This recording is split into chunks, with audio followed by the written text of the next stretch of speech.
తిరుమల శ్రీవారిని కంచి కామకోటి పీఠాధిపతి విజయేంద్ర సరస్వతి దర్శించుకున్నారు. శ్రీవారి దర్శనం కోసం ఆలయ అధికారులు స్వామీజీకి ప్రత్యేక ఏర్పాట్లు చేశారు.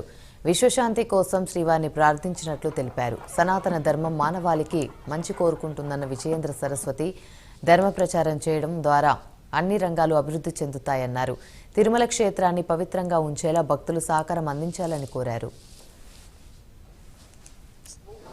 ఈరోజు వెంకటేశ్వర స్వామి సందర్శనం చేసుకున్నాము. ఈ కార్యక్రమానికి దేవస్థాన ట్రస్ట్ బోర్డు వాళ్ళు అందరూ కూడా సహకరించి మంచిగా ఏర్పాట్లు చేశారు.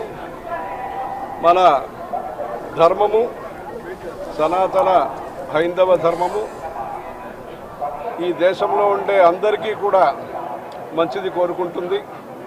140 కోటి జనాభా అందరికీ కూడా మంచిది కోరుకుంటుంది. ఈ ధర్మం ఏదైతే ఉన్నదో అనాది అపౌరుషేయమైన వేదాలు మనకు ప్రమాణము. ఈ వేదాలే మనకు జీవిత పద్ధతిని నేర్పిస్తుంది. లైఫ్ స్టైల్ అని ఏది ఉంటుందో మనిషి ఎలా ఉండాలి, ఎలా ఉండకూడదు అని ఆచరణాన్ని మన సనాతన హైందవ ధర్మం మనకు నేర్పిస్తుంది. అందుకని విశ్వశాంతి, ఇప్పుడు లోకంలో శాంతి కలగాలి. ఇప్పుడప్పుడు శాంతికి ఒక సూచనలు కనిపిస్తున్నాయి. దీంట్లో మన భారతదేశం ముఖ్య పాత్ర వహిస్తున్నది.